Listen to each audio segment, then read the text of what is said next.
We are backstage with Ben Askren. Ben, you got your hand raised in your UFC debut. I'm sure not exactly as you would have imagined it. Now that a little bit of time has passed since the fight, how do you look at that performance against Robbie Lawler?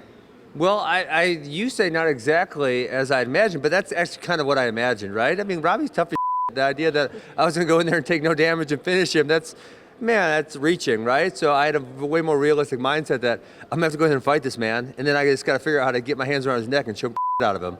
And that was what ended up happening. Yeah, what happened in the beginning of that first round? Like, what was going through your mind? Because certainly to an observer, it looked like there was a lot of danger. There was.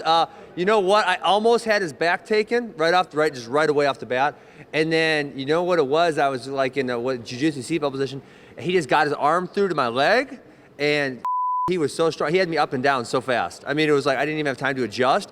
And I kind of landed on my head, and I suddenly lost my bearings. And, you know, where I was at, I just went up and down so fast I couldn't find his hands or anything. And I was trying to work on my position, and he ended up landing a bunch of really good strikes, which is what he does, you know. And I was able to fight up, get the takedown, and put him in a really bad position. Did you fear that it would have been stopped at any time because it looked like maybe the ref was looking to jump in?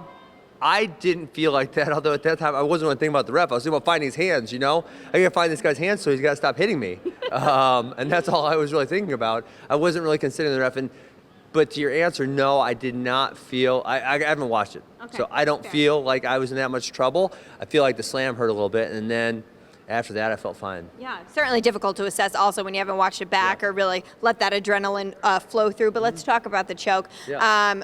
Obviously, Robbie said that he, you know, was totally fine in that position.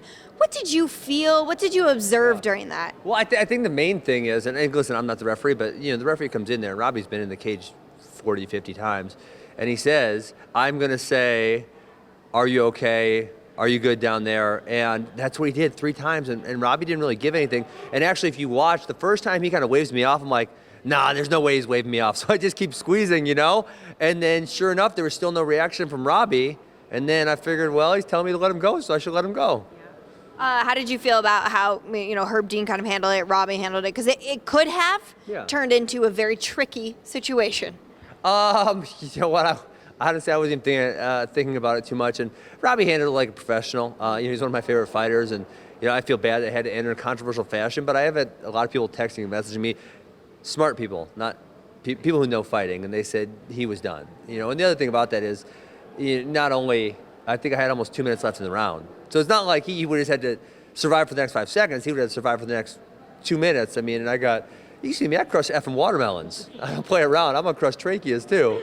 All right, so you got your hand raised by joke, just as you actually predicted to me when I thought you said joke very awkwardly. Yeah, that was not my proudest moment. But did you have any octagon jitters? Did you feel nervous at all? You know what? I felt more calm for this fight than ever.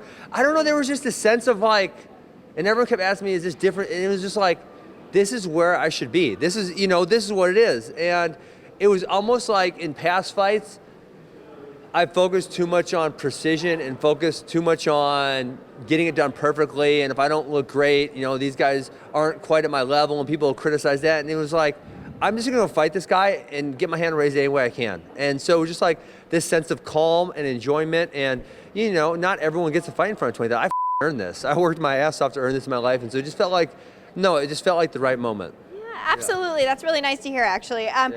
You know, I know that you told Dana there's lots of people, you know, in the division that you're ready to go against. But if the UFC says, hey, Ben Askren, why don't you pick whoever you want to face? What name would you give, or what order of names? Well, I'm already going to London to fight the winner of Till Masvidal. Oh, excellent.